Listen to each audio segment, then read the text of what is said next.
नमस्कार साथियों। Galaxy general study के इस वीडियो में आपका स्वागत है।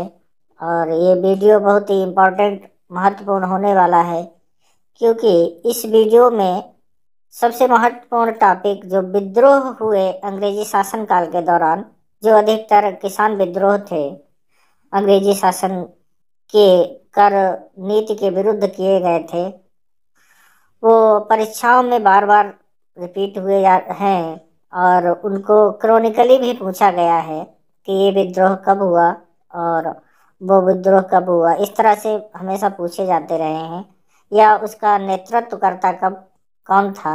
इसके बारे में शार्ट ने एक वीडियो पहले भी बना था, लेकिन इसमें विस्तार से देखेंगे ताकि उसके क्षेत्र, उसके नेतृत्वकर्ता और उसका समय काल के बारे में जानकारी हमें आपको मिल सके।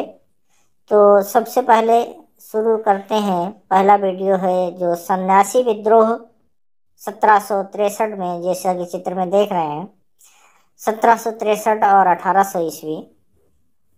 तो सन्यासी विद्रोह क्या था? इस विद्रोह का मुख्य क्षेत्र जो था बंगाल था। मुख्य क्षेत्र बंगाल था। इसके नेता केना सरकार और दिजी नारायण थे। इसके नेता केना सरकार और दिजी नारायण थे। बंगाल में अंग्रेजी हुकूमत के कायम होने पर, अंग्रेजी हुकूमत कायम हो गई थी बंगाल में 1757 और 1768 के बाद, बक्सर का युद्ध और प्लासी के युद्ध बाद। तो उसके बाद की ये बात है। जमींदार, कृषक, शिल्पकार सभी की स्थिति बदतर हो गई थी। इसके अलावा बंगाल का 1770 ईस्वी का भयानक अकाल, जैसा कि पिछले वीडियो में जान चुके हैं, भयानक अकाल तथा अंग्रेजी सरकार द्वारा इसके प्रति बरती गई उदासीनता एवं तीर्थ स्थानों पर जाने पर लगे प्रतिबंध से शांत सन्यासियों को विद्रोह पर उतारू कर दिया गया। इन सभी तत्वों, जमींदार, कृषक, शिल्पी और सन्यासी ने मिलकर अंग्रेजी सरकार का विरोध किया। विद्रोह के समर्थक इन सन्यासियों में अधिकांश शंकराचार्य के अनुयायी थे। शंकराचार्य के अनुयायी थे। सन्यासी विद्रोह की स्पष्ट जानकारी बंकिम चंद्र चटर्जी के उपन्यास आनंद मठ में मिलती है। आनंद मठ में मिलती है, जो कि बंकिम चंद्र चटर्जी का उपन्यास है। इसको आप पढ़ेंगे, उसमें पूरा सन्यासी विद्रोह के बारे में बताया गया है, किस तरह से हुआ था। इस विद्रोह को कुचलने के लिए वारेन हेस्टिंग को कठोर कार्यवाही करनी पड़ी। वारेन हेस्टिंग को कठोर कार्यवाही करनी पड़ी। तो 1763 से 1800 ईस्वी तक ये हुआ था सन्यासी विद्रोह। नेता थे केना सरकार, दिजी नारायण, और इसकी जानकारी बंकिम चंद्र चटर्जी के आनंद मठ से मिलती है। कुचलने के लिए जो अंग्रेजी शासक था वो थे वारेन हेस्टिंग्स। अगला विद्रोह है 1768 का चुआरों का विद्रोह। चुआरों का विद्रोह, जो कि मिदनापुर का क्षेत्र था। मिदनापुर जिले की आदिम जाति के चुआर लोगों ने 1768 ईस्वी में भूमिकर तथा अकाल के कारण उत्पन्न आर्थिक संकट से प्रभावित होकर विद्रोह कर दिया। इस विद्रोह में दलभूम, कैलापाल, ढोलका तथा बाराभूम के राजा सम्मिलित थे। इन्होंने आत्म विनाश की नीति अपनाई। ये था चुहारों का विद्रोह 1768। अगला है हो एवं मुंडा विद्रोह 1820 और 31 ईस्वी। इसका क्षेत्र है छोटा नागपुर तथा सिंहभूमि जिले में रहने वाले हो तथा मुंडा लोगों ने, हो और मुंडा लोगों ने 1820-22 ईस्वी तथा 1831 ईस्वी में कंपनी की सेना से संघर्ष किया। यह क्षेत्र लगभग 1837 ईस्वी तक विद्रोह से प्रभावित रहा। छोटा नागपुर तथा सिंहभूमि। छोटा नागपुर के कोलारी आदिवासियों ने अपने क्षेत्र में अंग्रेजों के विस्तार का विरोध किया, जिसमें बंगाल के पाराहार के राजा जगन्नाथ भी थे। हो नामक जनजाति ने उत्साहपूर्वक राज्य की रक्षा की, किंतु 1827 में मेजर रफसेज के नेतृत्व में अंग्रेजी सेना ने इस विद्रोह को पूर्ण रूप से कुचलने में सफलता प्राप्त की। कुल विद्रोह 1831 और 32 में है। छोटा नागपुर इसका भी क्षेत्र है कि कोलो, छोटा नागपुर के कोलो ने उस समय विद्रोह किया जब उनकी भूमि उनके मुखिया लोगों से लेकर मुस्लिम तथा सिख कृषकों को दे दी गई। 1831 ईस्वी के लगभग हुआ यह विद्रोह सिंहभूमि, पलामू, हजारीबाग, मानभूमि आदि क्षेत्रों में व्यापक रूप से फैला था। कुलों का नेतृत्व सुरगा और सिंह राय ने किया। कुलों का नेतृत्व सुरगा और सिंह राय ने किया। अगला विद्रोह है संथाल विद्रोह, जो कि 1855-56 में हुआ था। आदिवासियों के विद्रोह में सबसे सशक्त विद्रोह संथालों का था। भागलपुर से राजमहल के बीच का क्षेत्र दामन ए कोह के नाम से जाना जाता था। यह संथाल बहुल क्षेत्र था। यहाँ के हजारों संथालों ने गैर आदिवासियों को भगाने और उनको समाप्त कर अपनी सत्ता स्थापित करने के लिए जोरदार संघर्ष छेड़ा। ये विद्रोह संथालों के नेता सिद्धू कान्हू संथाल विद्रोह सिद्धू कान्हू के नेतृत्व में किया गया। विद्रोह भूमिकर अधिकारियों द्वारा किए जाने वाले दुर्व्यवहार तथा जमींदार साहूकार आदि द्वारा किए जाने वाले अत्याचार के खिलाफ किया गया था। यह विद्रोह आर्थिक कारणों से बिहार और उड़ीसा के वीरभूमि, सिंहभूमि, बांकुरा, मुंगेर, हजारीबाग और भागलपुर के जिलों में हुआ था। सरकार ने एक बड़ी सैन्य कार्रवाई के बाद 1856 ईस्वी में इस विद्रोह को दबाने में सफलता पाई। सरकार ने इनकी अलग संथाल परगना की मांग को मानकर क्षेत्र में शांति स्थापित की। तो ये संथाल विद्रोह याद रखेंगे 1855-56 और इसके नेतृत्वकर्ता सिद्धू कान्हू। अगला विद्रोह है अहोमों का विद्रोह 1828 ईस्वी। असम के कुली वर्गों के व्यक्तियों ने कंपनी पर बर्मा युद्ध के समय किए गए वायदे से मुकरने का आरोप लगाया और साथ ही जब अंग्रेज लोगों ने अहोम प्रदेश को अपने साम्राज्य में मिलाने का प्रयास किया तो 1828 ईस्वी में गोमधर कुंवर के नेतृत्व में अहोमों ने विद्रोह कर दिया तथा रंगपुर पर चढ़ाई की योजना बनाई। अंग्रेजी सेना इस विद्रोह पर नियंत्रण पाने में असफल रही। 1830 ईस्वी में दूसरे विद्रोह की योजना बनाई गई, किंतु कंपनी ने शांति प्रिय नीति अपनाते हुए उत्तरी असम के प्रदेश महाराजा पुरंदर सिंह को दे दिया और विद्रोह शांत हो गया। तो ये नाम आए असम के कुली वर्गों के व्यक्तियों से संबंधित है। अहोमों का विद्रोह, अहोमों मतलब असम, गोमधर कुंवर इसके नेतृत्वकर्ता और पुरंदर सिंह का नाम इसमें शामिल है। अगला विद्रोह है खासी जाति का विद्रोह। जब अंग्रेज अधिकारियों ने खासी पहाड़ी तथा सिलहट के बीच सड़क बनाकर सैनिक मार्ग बनाने की योजना बनाई, खासी और सिलहट के बीच सैनिक मार्ग बनाने की योजना बनाई, तो नक्कलों के राजा तीरथ सिंह, खासी विद्रोह तीरथ सिंह के नेतृत्व में खामपट्टी और सिंहपो लोगों ने अंग्रेजों के खिलाफ विद्रोह की घोषणा कर दी। उनके सहयोगियों में बारमानिक तथा मुकुंद सिंह भी थे। ये विद्रोह 1833 ईस्वी में दबाया जा सका। 1833 ईस्वी में दबाया गया।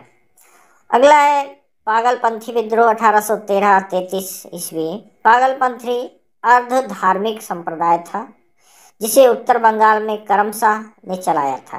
पागलपंथी विद्रोह करमशाह ने चलाया था। 1825 ईस्वी में करमशाह के उत्तराधिकारी पुत्र टीपू ने जमींदारों के अत्याचार के खिलाफ विद्रोह किया।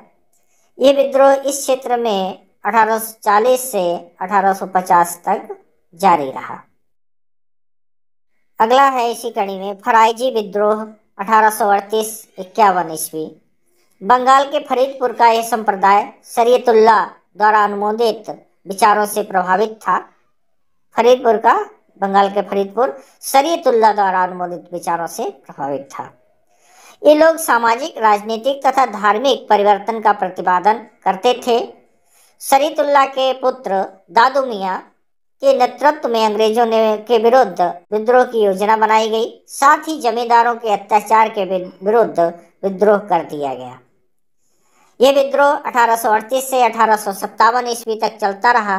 कालांतर में इस संप्रदाय के अनेक समर्थक बहावी आंदोलन में सम्मिलित हो गए। तो 1838 से 51 तक इसका समय है। 1857 तक चलता रहा और शरीयतुल्लाह और दादू मियाँ को नाम याद रखेंगे फराइजी विद्रोह के साथ। इसके बाद है पश्चिमी भारत में हुए प्रमुख विद्रोह। तो भील विद्रोह 1812 से 46 ईस्वी। भील जाति के लोग पश्चिमी तट पर स्थित खान देश में निवास करते थे। इन लोगों ने खेती से संबंधित कठिनाइयों तथा अंग्रेजी हुकूमत के डर के कारण 1812 से 19 ईस्वी के मध्य विद्रोह किया, भील विद्रोह। यह विद्रोह सेबरम के नेतृत्व में 1825 ईस्वी में पुनः किया गया। सेबरम नाम आया है इसमें। इसका तीसरा विद्रोह 1831 से 46 ईस्वी के मध्य किया गया। अगला है भील के बाद कोलों का विद्रोह, जो कि 1829 से 48 ईस्वी तक है। भीलों के पड़ोसी कोल भी अंग्रेजों से असंतुष्ट थे, क्योंकि अंग्रेजों ने उनके दुर्गों को तोड़ दिया था। इस जाति के लोगों ने 1829 से लेकर 1848 ईस्वी तक विद्रोह किया। इस विद्रोह का नेतृत्वकर्ता बुद्धो भगत थे। कोलों का विद्रोह बुद्धो भगत थे। अगला है कच्छ का विद्रोह। कच्छ एवं काठियावाड़ के राजा भारमल को पदच्युत कर अंग्रेजों ने अपनी गद्दी पर अपने सहायक अंग्रेज पुत्र को उसके पुत्र को सिंहासन पर बैठाया, जिसके विरुद्ध भारमल के समर्थकों ने 1819 ईस्वी में विद्रोह किया। बघेरा विद्रोह 1818 से 20 ईस्वी। ओखा मंडल के बघेरों ने शुरू में ही अंग्रेजी शासन का विरोध किया। बड़ौदा के गायकवाड़ ने अंग्रेजी सेना की सहायता से बघेरों से अधिक कर एकत्र करने का प्रयत्न किया, जिसके परिणाम स्वरूप बघेरा सरदारों ने विद्रोह कर दिया। 1818-19 ईस्वी के मध्य इन लोगों ने अंग्रेजी प्रदेश पर भी आक्रमण किया। ये विद्रोह 1820 ईस्वी के पास समाप्त हो सका। अगला है रामोसी विद्रोह 1822 से 29। पश्चिमी घाट में रहने वाले रामोसी जाति के लोगों ने 1822 ईस्वी में अपने नेता सरदार चित्तर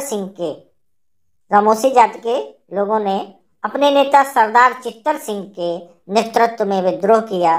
रामोसियों ने सतारा के आसपास के क्षेत्रों को लूटा और किलों पर आक्रमण कर लिया। 1825-26 ईस्वी में भयंकर अकाल और अन्नाभाव के कारण इन्होंने उमाजी के नेतृत्व में पुनः विद्रोह कर दिया। यह विद्रोह 1829 ईस्वी तक चलता रहा।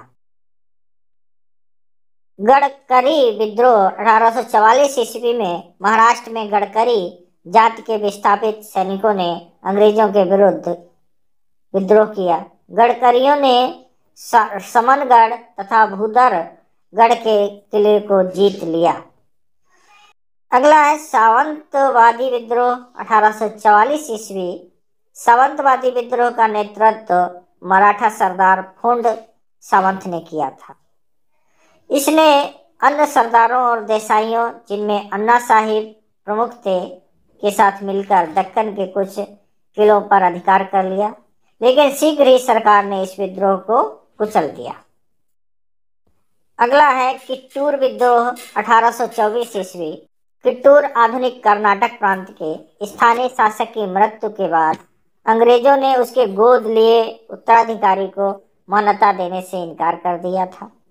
इसके विरोध में उस शासक की विधवा चेन्नम्मा ने रायप्पा की सहायता से विद्रोह कर दिया।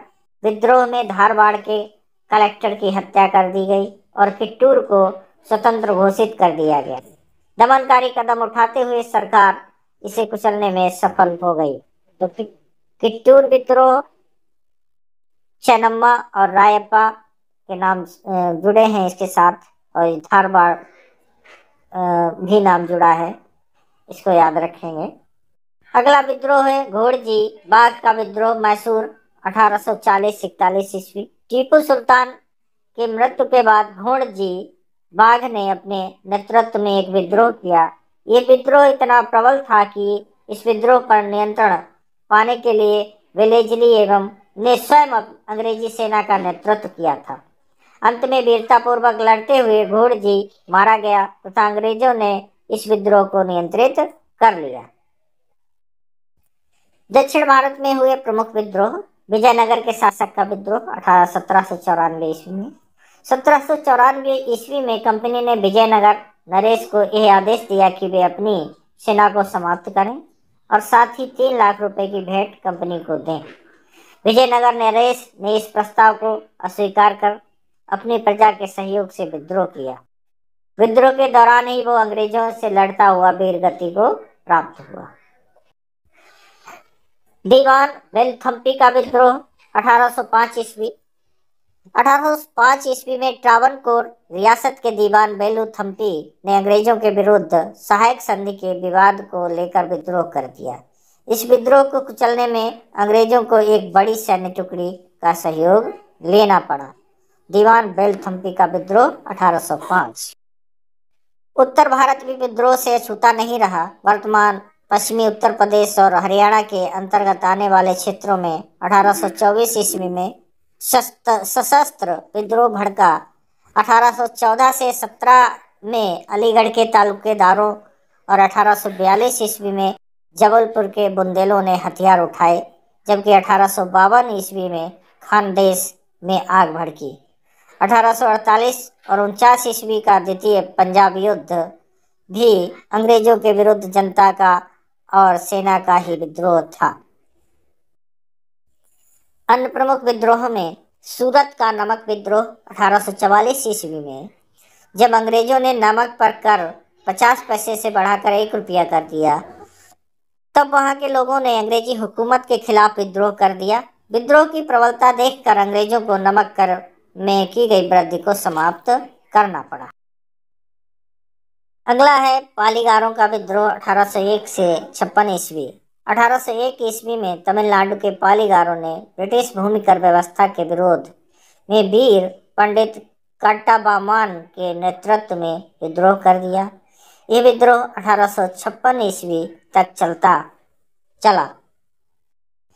अगला है महत्वपूर्ण है बहावी आंदोलन। बहावी विद्रोह 1830 से 60 ईस्वी।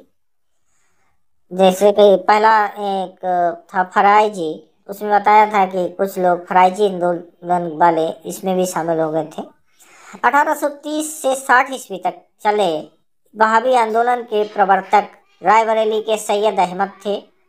यह मुख्यतः मुस्लिम सुधारवादी आंदोलन था जो उत्तर पश्चिम, पूर्वी भारत तथा मध्य भारत में सक्रिय था।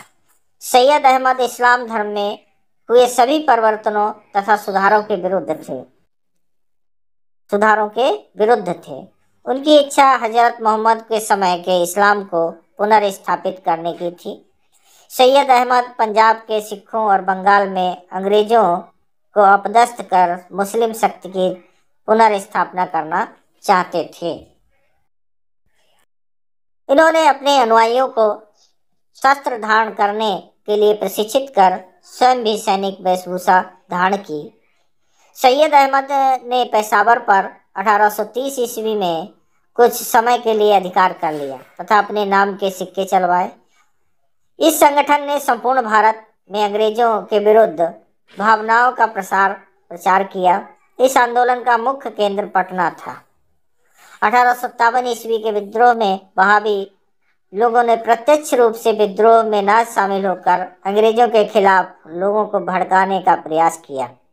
1860 ईस्वी के बाद अंग्रेजी हुकूमत इस विद्रोह को कुचलने में सफल रही। इस आंदोलन के अन्य महत्वपूर्ण नेताओं में विलायत अली, इनायत अली, अली मौलवी अब्दुल्ला आदि थे। वहाबी आंदोलन के बारे में ये कहा जाता है कि ये 1857 के विद्रोह की तुलना में कहीं अधिक नियोजित, संगठित और सुव्यवस्थित था। अगला है पाइक विद्रोह। उड़ीसा की पाइक जाति के लोगों ने 1817 से 25 ईस्वी के दौरान अपने नेता बख्शी जगबंधु के नेतृत्व में ब्रिटिश नीतियों के विरुद्ध विद्रोह किया था, जिसे पाइक विद्रोह के नाम से जाना जाता है। बख्शी बख्शी जगबंधु 1817 से 25 ईस्वी, पाइक विद्रोह। अगला है फकीर विद्रोह। बंगाल के फकीरों का विद्रोह ब्रिटिश हुकूमत के विरुद्ध 1776 से 77 ईस्वी में मजनू शाह एवं चिराग अली शाह के नेतृत्व में हुआ। यह विद्रोह काफी दिन तक चलता रहा। चिराग अली ने अपनी गतिविधियों का विस्तार बंगाल के उत्तरी जिलों तक किया। उसके सहायक दो प्रसिद्ध हिंदू नेता भी थे, जिसमें एक पुरुष भवानी पाठक तथा एक महिला देवी चौधरानी प्रमुख थे। ये था फकीर विद्रोह 1776 और 77 का। अगला है रंपा विद्रोह 1879-80 ईस्वी। आंध्र के तटवर्ती क्षेत्रों में रंपा आदिवासियों ने 1879 ईस्वी में सरकार समर्थित मनसबदारों के भ्रष्टाचारों और नए जंगल कानून के खिलाफ विद्रोह किया। सेना की मदद से सरकार ने 1880 ईस्वी में इस विद्रोह को दबा दिया। रंपा विद्रोह 1879-80। 1899-1900 ईस्वी का मुंडा विद्रोह बहुत ही महत्वपूर्ण विद्रोह और परीक्षाओं के लिए बहुत ही महत्वपूर्ण। बिरसा मुंडा के नेतृत्व में आदिवासियों का विद्रोह 1899-1900 ईस्वी में हुआ। परंपरागत रूप से प्रचलित सामूहिक खेती पर जागीरदारों, ठेकेदारों, बनियों, सूदखोरों के शोषण के कारण विद्रोह फूटा। बिरसा ने उल गुलान, ये महत्वपूर्ण है, इसका उपनाम है, उल गुलान उपाधि धारण की कर स्वयं को भगवान का दूत घोषित कर दिया। उल गुलान की उपाधि धारण कर स्वयं को भगवान का दूत घोषित कर दिया और 1899 ईस्वी में क्रिसमस की पूर्व संध्या पर उसने मुंडा जाति का शासन स्थापित करने के लिए विद्रोह की घोषणा कर दिया। तो उल गुलान उपनाम से और भगवान का दूत, ये थे बिरसा मुंडा। आज भी इनकी जयंती मनाई जाती है। अगले विद्रोह के बारे में जानते हैं। अगला है कूका विद्रोह, जो कि सिखों से संबंधित है। पंजाब 1860-70 ईस्वी। वहाबी आंदोलन की भांति कूका आंदोलन का आरंभिक स्वरूप धार्मिक था, किंतु बाद में यह राजनीतिक आंदोलन के रूप में परिवर्तित हो गया। इसका सामान्य उद्देश्य अंग्रेजों को देश से बाहर निकालना था। पश्चिमी पंजाब में कूका आंदोलन की शुरुआत लगभग 1840 ईस्वी में भगत जवाहर मल द्वारा की गई थी, प्रसिद्ध नाम, जिन्हें सियान साहब के नाम से भी जाना जाता था। भगत जवाहर मल को सियान साहब कभी आ जाए तो सियान साहब, ये भगत जवाहर मल ही है। प्रारंभ में इस आंदोलन का उद्देश्य सिख धर्म में प्रचलित बुराइयों को दूर कर इसे शुद्ध करना था। सियान साहब ने अपने शिष्य बालक सिंह के साथ मिलकर अपने अनुयायियों का एक नया दल गठित किया। इसका मुख्यालय हजारा में था। इस विद्रोह के विरुद्ध अपनी दमनकारी नीति अपनाते हुए अंग्रेजों ने 1872 ईस्वी में इसके एक नेता राम सिंह को रंगून निर्वासित कर दिया और आंदोलन पर नियंत्रण पा लिया गया। अगला है इसके बाद खोंड विद्रोह 1837 और 56 ईस्वी। खोंडों का विस्तार तमिलनाडु से लेकर बंगाल एवं मध्य भारत के पहाड़ी क्षेत्रों तक था। इन्होंने 1837 ईस्वी से लेकर 1856 तक ब्रिटिश सरकार के विरुद्ध विद्रोह किया, जिसमें घुमसर, चिनकी, मेंडी, कालाहांडी तथा पटना के आदिवासियों ने सक्रिय भाग लिया। इस विद्रोह के निम्नलिखित 2 कारण थे। नंबर 1 कारण सरकार द्वारा मानव बलि को प्रतिबंधित करने का प्रयास। दूसरा, सरकार द्वारा नए करों को लगाना। उनके क्षेत्रों में जमींदारों और साहूकारों का प्रवेश। इस विद्रोह का नेतृत्व चक्र बिश्नोई ने किया था। खोंड विद्रोह का नेतृत्व चक्र बिश्नोई ने किया था। बाद में राधा कृष्ण दंडसेन के नेतृत्व में सवारा और कुछ अन्य जनजातियां इस विद्रोह में शामिल हो गई। दूसरा है अगला खोंड डोरा विद्रोह, जो 1900 ईस्वी में हुआ।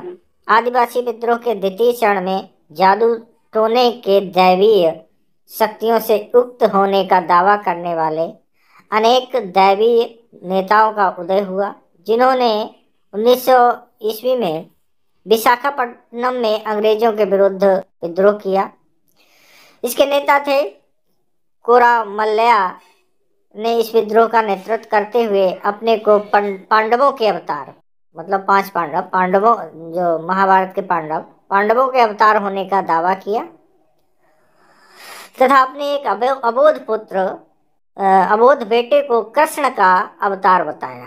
उसने यह आश्वासन दिलाया कि वो आदिवासियों के बांसों को बंदूकों में और सरकारी हथियार को पानी में परिवर्तित कर देगा। मतलब बांसों को, आदिवासियों के बांसों को बंदूकों में और सरकारी हथियारों को पानी में परिवर्तित कर देगा। उसने ये दावा किया था। उद्देश्य क्या था? अंग्रेजों को देश से निष्कासित कर अपना शासन स्थापित करना। परिणाम ये हुआ 10 आदिवासी विद्रोही अंग्रेजी सेना के गोली का निशाना बने। 2 को फांसी हुई। अंत में विद्रोह का दमन कर दिया गया।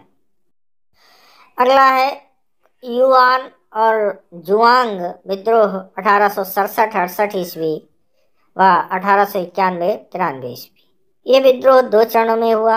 प्रथम 1867-68 तथा द्वितीय 1891-93 में।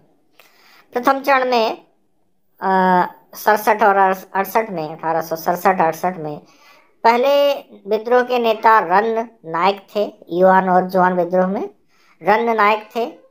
कारण था युआन आदिवासियों के आत्मसम्मान को आहत करना, जो क्योंझर राज्य के प्रशासन में महत्वपूर्ण पदों पर थे। दूसरा कारण था राज्याभिषेक के अवसर पर युआन सरदारों की उपस्थिति अनिवार्य होती थी।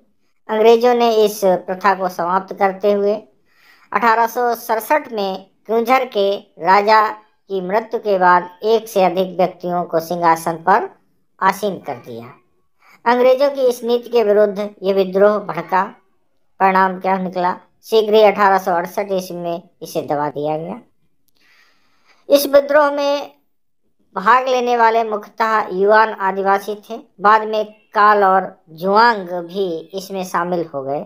क्योंझर का दूसरा विद्रोह 1891 से 93 ईस्वी में शुरू हुआ।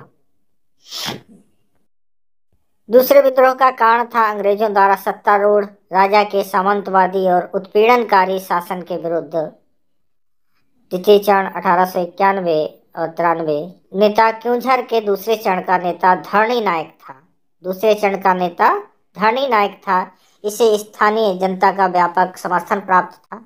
इसने राज्य के शासन व्यवस्था को पूरी तरह से अस्त व्यस्त कर दिया। क्योंझर के राजा को भागकर कटक में शरण लेनी पड़ी। परिणाम क्या हुआ? स्थानीय शासन की सहायता से विद्रोह का दमन कर दिया गया। अगला विद्रोह है कोया विद्रोह। ये विद्रोह आधुनिक आंध्र प्रदेश के पूर्वी गोदावरी क्षेत्र में शुरू हुआ और उड़ीसा के मालकागिरी जिले के कुछ क्षेत्रों में को भी प्रभावित किया। इस विद्रोह का प्रमुख केंद्र चोडवरम का रंपा प्रदेश था। यहाँ के कोया आदिवासी तथा कोंडा सोरा नामक पहाड़ी सरदारों ने 1803, 1840, 1845, 1858 और 1861 तथा 1862 में अंग्रेजों के विरुद्ध विद्रोह किया। कारण था जंगलों पर आदिवासियों के परंपरागत अधिकारों को समाप्त करना, पुलिस की ज्यादतियों तथा साहूकारों द्वारा उनका शोषण करना। ये दूसरा कारण था विद्रोह का। अगला तीसरा कारण ताड़ी के घरेलू उत्पादन पर आबकारी अधिनियम को लागू करना। नेता इसके थे। ये विद्रोह 2 चरणों में हुआ। प्रथम चरण 1879-80 में हुआ, जिसका नेता टोम्पा सोरा था। परिणाम क्या हुआ? टोम्पा सोरा पुलिस की गोली का शिकार बना। इसके मरने के साथ ही कोया विद्रोह समाप्त हो गया। 1886 ईस्वी में कोया विद्रोह पुनः हुआ। इस दूसरे विद्रोह का नेता अनंत सैयार था। इसके नेतृत्व में राम की सेना का गठन किया गया। अगला एक और महत्वपूर्ण विद्रोह रानी गेडिनल्यू का नागा आंदोलन। सामाजिक एकता लाने और प्राचीन धर्म को पुनः जीवित करने के उद्देश्य से एक युवा रोगमाई नेता जदोनांग के एक शक्तिशाली नागा आंदोलन की स्थापना किया। उद्देश्य नागा आंदोलन का गमन किया। परिणाम क्या हुआ? जदोनांग गिरफ्तार कर लिया गया तथा 29 अगस्त 1931 ईस्वी को उसे फांसी दे दी गई। उसके बाद इस आंदोलन का नेतृत्व 17 वर्षीय नागा महिला गेडिनल्यू ने किया। रानी गेडिनल्यू ने अपने इस नागा आदिवासी आंदोलन को सविनय अवज्ञा आंदोलन से जोड़ा। इसने अपने अनुयायियों को उत्पीड़नकारी कानूनों को तोड़ने तथा करों को न अदा करने का आदेश दिया। इस आंदोलन से महात्मा गांधी का नाम जोड़ा गया। जवाहरलाल नेहरू एवं आजाद हिंद फौज ने गेडिनल्यू को रानी की उपाधि देकर सम्मानित किया। आजाद हिंद फौज और जवाहरलाल नेहरू दोनों ने गेडिनल्यू को रानी की उपाधि देकर सम्मानित किया गया। गेडिनल्यू ने जदोनांग के धार्मिक विचारों के आधार पर खोरका पंथ की स्थापना की थी। परिणाम क्या हुआ? अंततः इस आंदोलन का दमन कर दिया गया। ये दूसरा पाइक विद्रोह है 1904 का। ये विद्रोह 1904 में खुर्दा नामक स्थान पर हुआ। इस विद्रोह को खुर्दा के राजा ने पाइक के सहयोग से संगठित किया। पाइक लगान मुक्त भूमि का उपयोग करने वाले सैनिक थे। जगबंधु के नेतृत्व में पाइक विद्रोहियों ने अंग्रेजी सेना को पराजित कर पुरी पर अधिकार कर लिया था। अगला है वन सत्याग्रह 1930-32 ईस्वी। 1930-32 में सविनय अवज्ञा आंदोलन के दौरान महाराष्ट्र, मध्य प्रांत तथा कर्नाटक के किसानों ने सविनय अवज्ञा की भांति एक व्यापक वन आंदोलन का संचालन किया। छोटा नागपुर के आदिवासी क्षेत्रों में यह आंदोलन बहुत सक्रिय था। इस आंदोलन के दौरान बैतूल में गोंड जनजाति के गंजन कुरकू जैसे नेताओं का उदय हुआ। अंग्रेजी सेना में हुए कुछ विद्रोहों के बारे में जान लेते हैं। हेक्टर मुनरो के नेतृत्व में बक्सर के युद्ध में लड़ रही एक सैन्य टुकड़ी विद्रोह करके मीर कासिम की सेना से मिल गई थी। 1806 ईस्वी में बेल्लोर के सैनिकों ने अपनी सामाजिक व धार्मिक मान्यताओं पर चोट लगने के कारण बेल्लोर में विद्रोह कर मैसूर के राजा के झंडे को फहरा दिया। 47वीं पैदल सैन्य टुकड़ी ने पर्याप्त भत्ते के अभाव में बर्मा युद्ध में जाने के आदेश की अवहेलना करके विद्रोह कर दिया। यह विद्रोह 1824 ईस्वी में हुआ था। 1838 ईस्वी में सोलापुर में एक भारतीय सैन्य टुकड़ी ने पूरा भत्ता न प्राप्त करने के कारण विद्रोह कर दिया था। ये कुछ अंग्रेजी सेना में हुए विद्रोह थे। अगला भारतीय स्वतंत्रता आंदोलन के दौरान हुए सबसे महत्वपूर्ण विद्रोह में नील आंदोलन 1859 और 1860 बहुत ही महत्वपूर्ण नील आंदोलन बार बार आया है परीक्षाओं में। यह आंदोलन भारतीय किसानों द्वारा ब्रिटिश नील उत्पादकों के खिलाफ बंगाल में किया गया 1859 और 60 में। अपनी आर्थिक मांगों के संदर्भ में किसानों द्वारा किया जाने वाला यह आंदोलन उस समय का एक विशाल आंदोलन था। अंग्रेज अधिकारी बंगाल तथा बिहार के जमींदारों से भूमि लेकर बिना पैसा दिए ही किसानों को नील की खेती में काम करने के लिए विवश करते थे तथा नील उत्पादक किसानों को एक मामूली सी रकम अग्रिम देकर उनसे करारनामा लिखवा लेते थे, जो बाजार भाव से बहुत कम दाम पर हुआ करता है। इस प्रथा को ददनी प्रथा कहा जाता था। करारनामा मतलब पहले ही जो लिखवा लिया जाता था उसे ददनी प्रथा कहा जाता था। जबकि किसान अपनी उपजाऊ जमीन पर चावल की खेती करना चाहते थे। इस आंदोलन की सर्वप्रथम शुरुआत सितंबर 1859 ईस्वी में बंगाल के नदिया जिले के गोविंदपुर गांव में हुई थी। तो ये गांव का नाम है गोविंदपुर गांव, या कभी पूछ दिया गया जिला तो नदिया जिला में ये 1859 में हुआ था नील आंदोलन शुरुआत हुई थी। भारतीय किसानों ने अंग्रेजों द्वारा अपने साथ दासों जैसा व्यवहार करने के कारण ही विद्रोह किया। यह आंदोलन नदिया, पाबना, खुलना, ढाका, मालदा, दिनाजपुर आदि स्थानों पर फैला था। किसानों की आपसी एकजुटता, अनुशासन एवं संगठित होने की बदौलत ही यह आंदोलन पूर्ण रूप से सफल रहा। इसकी सफलता के सामने अंग्रेज सरकार को झुकना पड़ा और रैयतों की स्वतंत्रता को ध्यान में रखते हुए, रैयत मतलब किसान, जमीन की खेती करने वाले, रखते हुए 1860 ईस्वी में के नील विद्रोह का वर्णन दीनबंधु मित्र ने अपनी पुस्तक नील दर्पण, ये बहुत बार पूछा है, बहुत ही इंपॉर्टेंट है, नील दर्पण में किया है। दीनबंधु मित्र ने जो किताब लिखी है जिसका नाम है नील दर्पण, तो इस विद्रोह के बारे में उसमें किताब में लिखा है। इस आंदोलन की शुरुआत दिगंबर एवं विष्णु विश्वास ने की थी। दिगंबर और विष्णु विश्वास, ये भी नाम बहुत महत्वपूर्ण है। नील विद्रोह की शुरुआत दिगंबर और विष्णु विश्वास ने की थी। हिंदू पैट्रियट के संपादक, हिंदू पैट्रियट समाचार पत्र, उसके संपादक थे हरिश्चंद्र मुखर्जी। इन्होंने नील आंदोलन में काफी काम किया। नील आंदोलन में इन्होंने काफी काम किया। किसानों के शोषण, सरकारी अधिकारियों के पक्षपात और इसके विरुद्ध विभिन्न स्थानों पर चल रहे किसानों के संघर्ष के बारे में उन्होंने अखबार में लगातार खबरें छापी। जो हिंदू पैट्रियट में मिशनरियों ने भी नील आंदोलन के समर्थन में सक्रिय भूमिका निभाई। इस आंदोलन के प्रति सरकार का भी रवैया काफी संतुलित रहा। 1860 ईस्वी तक नील की खेती पर पूरी तरह खत्म हो गई। ये बहुत ही महत्वपूर्ण विद्रोह है। पाबना विद्रोह, नील विद्रोह, पाबना विद्रोह, ये दोनों महत्वपूर्ण हैं। पाबना विद्रोह 1873-76। पाबना जिले के काश्तकारों को 1859 ईस्वी में एक एक्ट द्वारा बेदखली एवं लगान में वृद्धि के विरुद्ध एक सीमा तक संरक्षण प्राप्त हुआ था। 1859 में एक एक्ट आया था, उसके द्वारा लगान में वृद्धि एवं वृद्धि के विरुद्ध एक सीमा तक संरक्षण प्राप्त हुआ था। इसके बावजूद भी जमींदारों ने उनसे सीमा से अधिक लगान वसूला। जो एक्ट के अनुसार था उससे भी ज्यादा ये जमींदार थे उससे वसूलते थे टैक्स। उनको उनके जमीन के अधिकार से वंचित किया। जमीन के अधिकार से किसानों को वंचित किया जमींदारों ने। जमींदारों की ज्यादती का मुकाबला करने के लिए 1873 ईस्वी में पाबना के यूसुफ सराय के किसानों ने मिलकर, पाबना जगह का नाम है, यूसुफ सराय के किसान, पाबना के यूसुफ सराय के किसानों ने मिलकर एक कृषक संघ का गठन किया। इस संगठन का मुख्य कार्य पैसे एकत्र करना एवं सभाएं आयोजित करना होता था।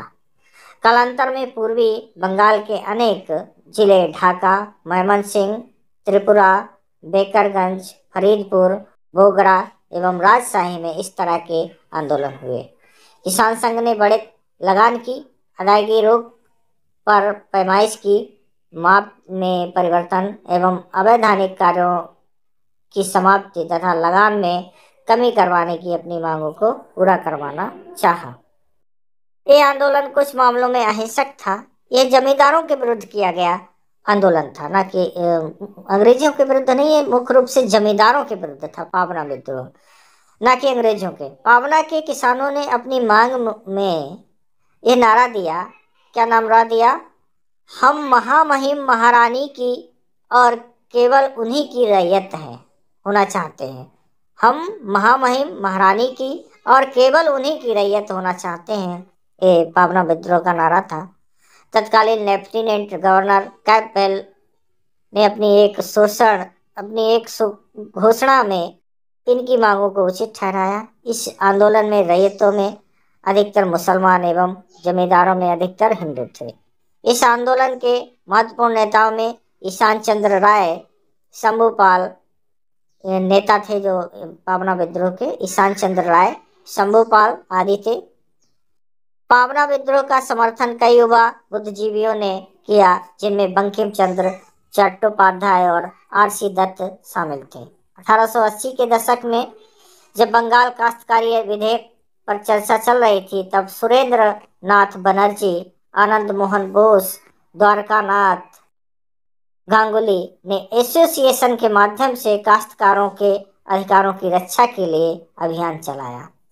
इन लोगों ने मांग की थी कि जमीन पर मालिकाना हक उन लोगों को दिया जाना चाहिए जो वस्तुतः उसे जोतते हों। तो ये जो बीच में जमींदार बहुत ज्यादा अपने लिए टैक्स वसूल रहे थे, उसके विरुद्ध ये आंदोलन था, पावना विद्रोह। तो इस बात का समर्थन सभी ने लोगों ने किया और काफी सफल रहा ये। दक्कन विद्रोह महाराष्ट्र के पुणे एवं अहमदनगर जिलों में गुजराती एवं मारवाड़ी साहूकार ढेर सारे हथकंडे अपनाकर किसानों का शोषण कर रहे थे। दिसंबर 1874 ईस्वी में एक सूदखोर जिसका नाम था कालूराम ने किसान बाबा साहिब देशमुख के खिलाफ अदालत से घर की नीलामी की डिक्री प्राप्त कर ली।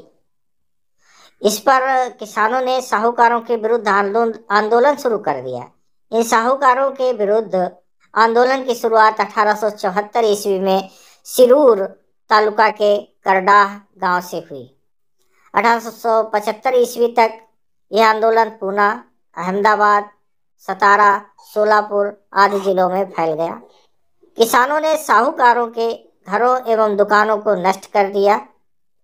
सरकार ने दक्कन उपद्रव आयोग का गठन किया। दक्कन उपद्रव आयोग का गठन किया। किसानों की स्थिति में सुधार हेतु 1879 ईस्वी में दक्कन कृषक राहत अधिनियम को पारित किया गया। दक्कन 1879 ईस्वी दक्कन कृषक राहत अधिनियम को पारित किया गया। इसी कड़ी में आगे उत्तर प्रदेश में किसान आंदोलन में देख लेते हैं। होम रूल लीग के कार्यकर्ताओं के प्रयास तथा गौरी शंकर मिश्र, इंद्र नारायण द्विवेदी तथा मदन मोहन मालवीय के दिशा निर्देशन के परिणाम स्वरूप फरवरी 1918 ईस्वी में उत्तर प्रदेश में किसान सभा का गठन किया गया।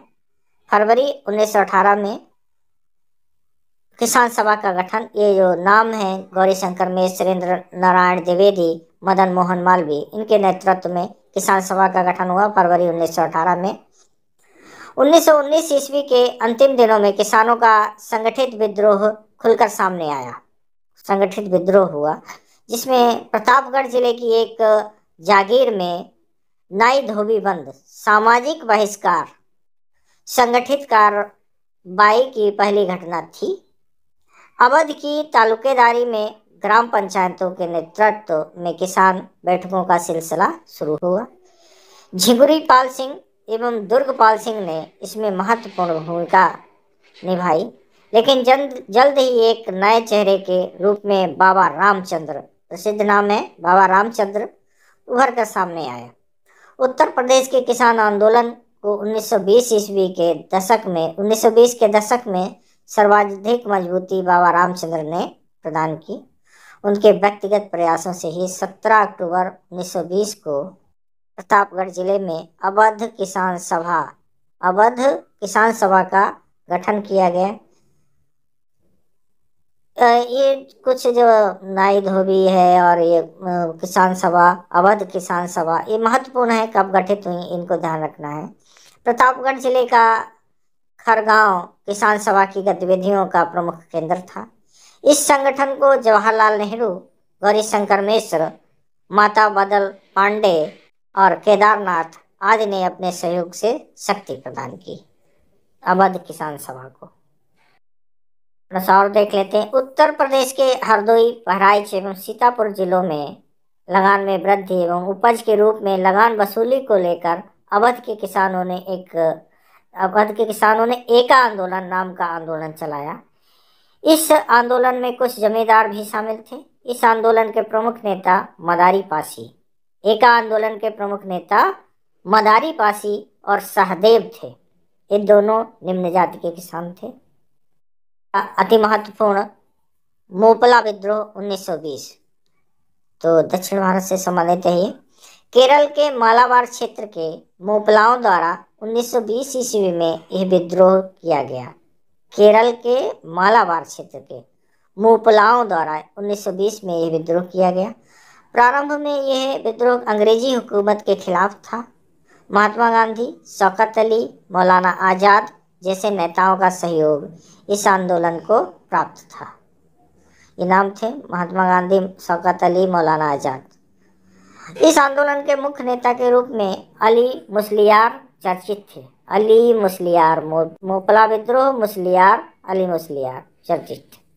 15 फरवरी 1921 को सरकार ने निषेधाज्ञा लागू कर खिलाफत तथा कांग्रेस के नेता याकूब हसन, यू गोपाल मेनन, पी मोइनुद्दीन कोया और के माधवन नायर को गिरफ्तार कर लिया। इन सबको याकूब हसन, गोपाल मेनन, पी मोइनुद्दीन कोया और के माधवन नायर को गिरफ्तार कर लिया।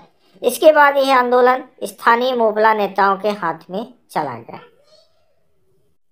1920 ईस्वी में इस आंदोलन ने हिंदू मुस्लिम के मध्य सांप्रदायिक आंदोलन का रूप ले लिया, परंतु शीघ्र ही इस आंदोलन को कुचल दिया गया। कूका आंदोलन कृषि संबंधी समस्याओं के खिलाफ अंग्रेजी सरकार से लड़ने के लिए बनाए गए इस संगठन के संस्थापक भगत जवाहरलाल थे। ये पहले भी आ चुका है, दोबारा रिपीट हुआ है। 1872 ईस्वी में इनके शिष्य बाबा राम सिंह ने अंग्रेजों का कड़ाई से सामना किया। कालांतर में उन्हें कैद कर रंगून भेज दिया गया, जहां पर 1885 ईस्वी में उनकी मृत्यु हो गई। रामोसी किसानों का विद्रोह। महाराष्ट्र में वासुदेव बलवंत फड़के के नेतृत्व में रामोसी किसानों ने जमींदारों के अत्याचारों के विरुद्ध विद्रोह किया।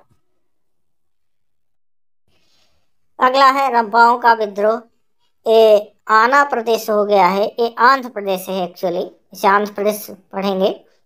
आंध्र प्रदेश में सीताराम राजू के नेतृत्व में औपनिवेशिक शासन के विरुद्ध ये विद्रोह हुआ, जो 1879 ईस्वी से लेकर 1920 ईस्वी तक छिटपुट ढंग से चलता रहा। रंपाओं को मुट्ठा तथा उनके जमींदार को मुट्ठादार कहते थे। सुलिवन ने रंपाओं के विद्रोह के कारणों की जांच की। उसने नए जमींदारों को हटाकर पुराने जमींदारों को रखने की सिफारिश की थी। तो ये डेट है 1879 से लेकर 1920-22 तक, ध्यान रखेंगे। अगला ताना भाग आंदोलन। इस आंदोलन की शुरुआत 1914 ईस्वी में बिहार में हुई। यह आंदोलन लगान की ऊंची दर तथा चौकीदारी कर के विरुद्ध किया गया था। इस आंदोलन के प्रवर्तक जतरा भगत थे, जिसे कभी बिरसा, कभी जमी तो कभी केसर बाबा के समतुल्य होने की बात कही गई। इसके अतिरिक्त अन्य नेताओं में बलराम भगत, गुरु रक्षिणी भगत आदि इस आंदोलन में से संबंध थे। ताना भगत 1914 अगला है तिभागा आंदोलन। किसान आंदोलनों में 1946 का बंगाल का तिभागा आंदोलन सर्वाधिक सशक्त आंदोलन था, जिसमें किसानों ने फ्लाउड कमीशन की सिफारिश के अनुरूप लगान की दर घटाकर एक तिहाई मतलब तिभागा करने के लिए संघर्ष शुरू किया था। यह आंदोलन जोतदारों के विरुद्ध बटाईदारों का आंदोलन था। बंगाल की सैनिक सभा, जो भारतीय कम्युनिस्ट पार्टी की कृषक दल था, द्वारा आरंभ तिभागा आंदोलन एक लड़ाका आंदोलन था। उस समय साझा खेती के समय कृषक को अपनी उपज का आधा भाग भूमालिक को देना होता था।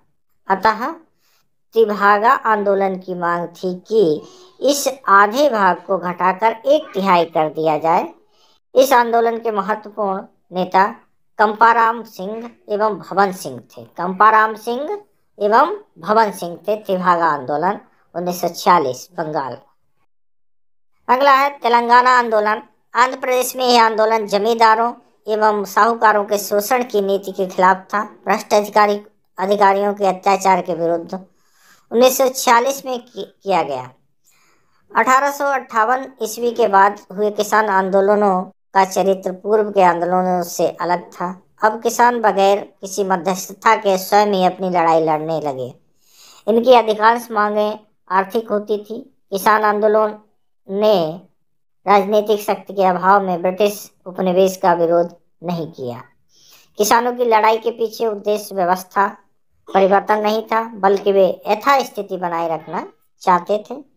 इन आंदोलनों की असफलता के पीछे किसी ठोस विचारधारा, सामाजिक, आर्थिक एवं राजनीतिक कार्यक्रमों का अभाव था।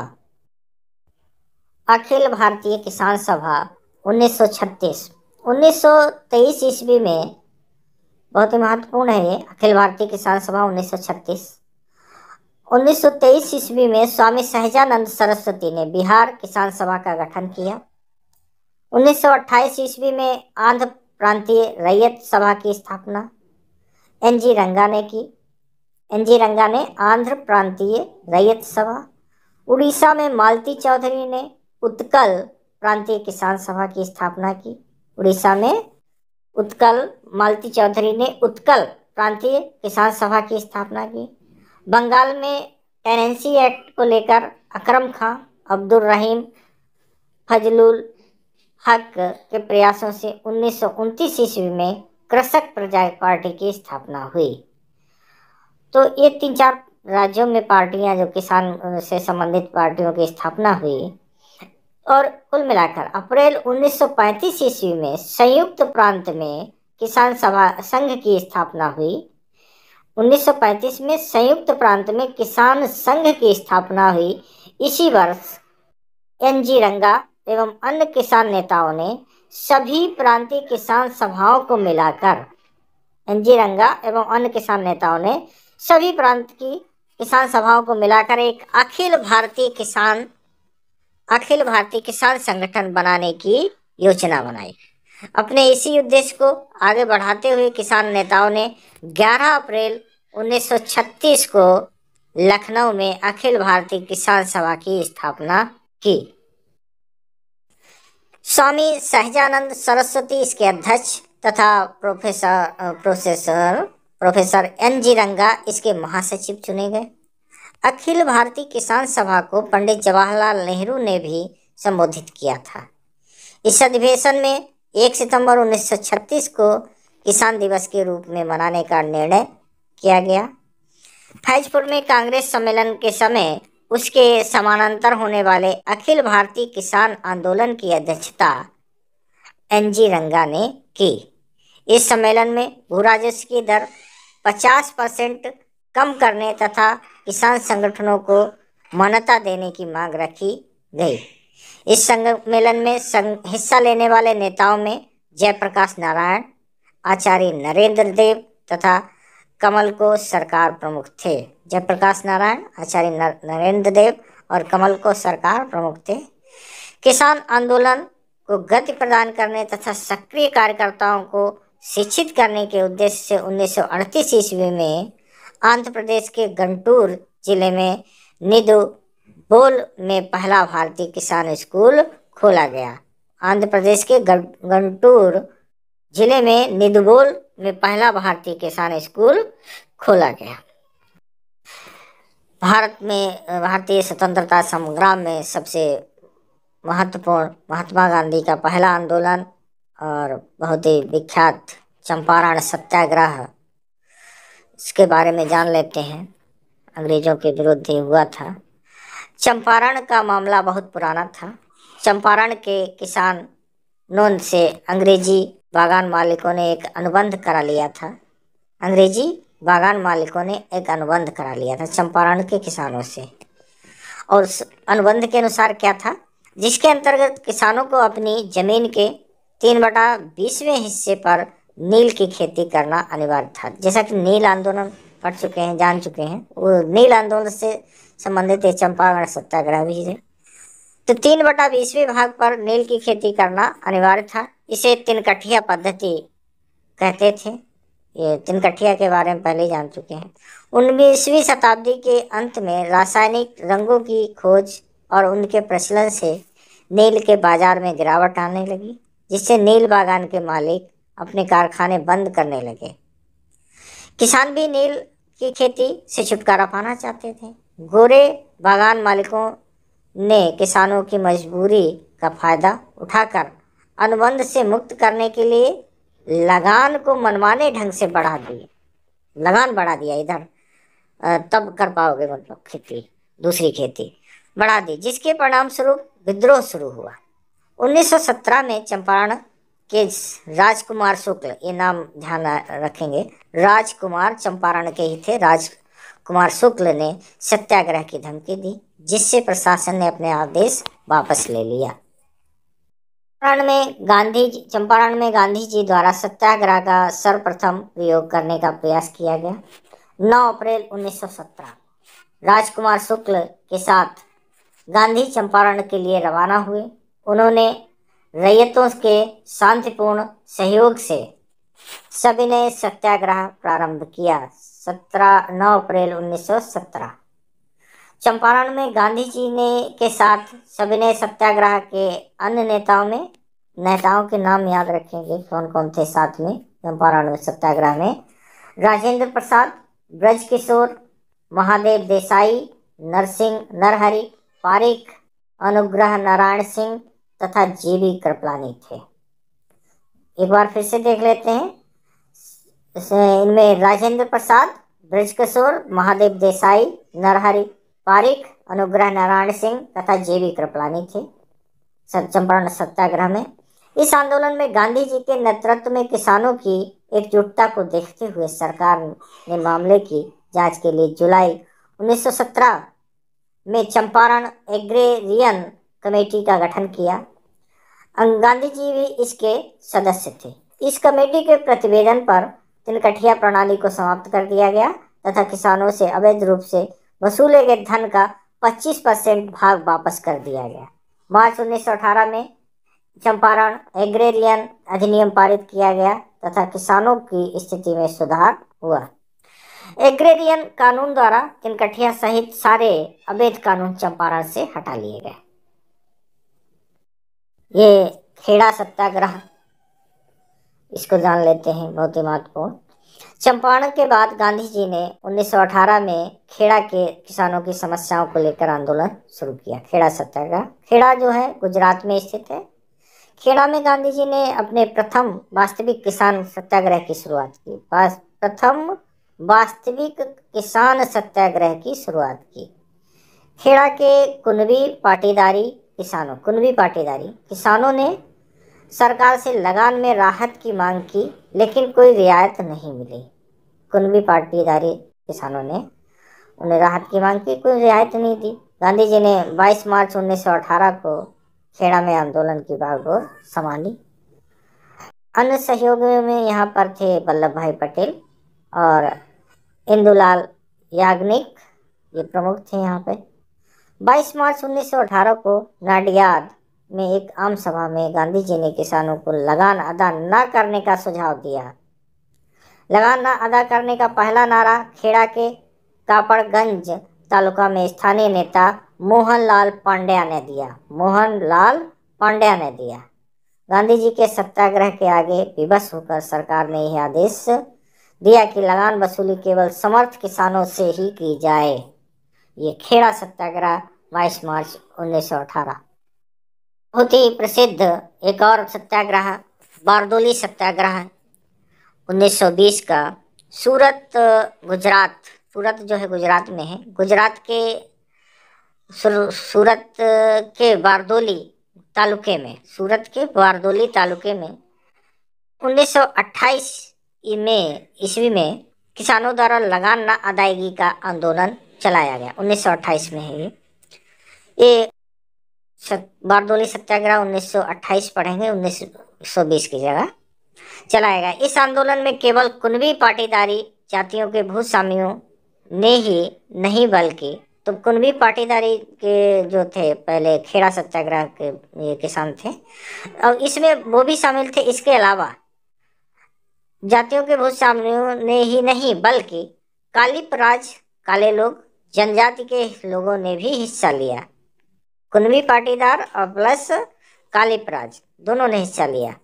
बारदोली सत्याग्रह पूरे राष्ट्रीय आंदोलन का सबसे संगठित, व्यापक एवं सफल राष्ट्र आंदोलन रहा।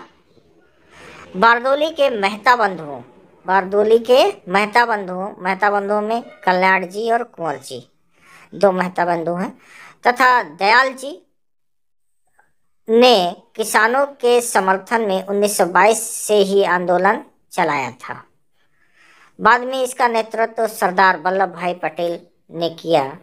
बारदोली क्षेत्र में कालीपराज जनजाति रहती थी, जिसे हाली पद्धति के अंतर्गत उच्च जातियों के यहाँ पुश्तैनी मजदूर के रूप में कार्य करना होता था।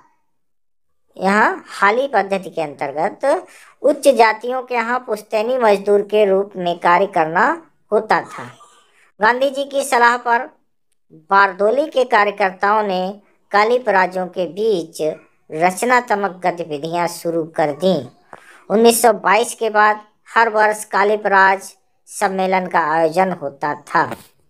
और देखते हैं 1927 ईस्वी में के इस आंदोलन की अध्यक्षता गांधी जी ने की थी तथा 1927 में ही कालीपराजों के वार्षिक सम्मेलन की अध्यक्षता करते हुए कालीपराजों को रानी पराज वनवासी रानी पराज की उपाधि थी।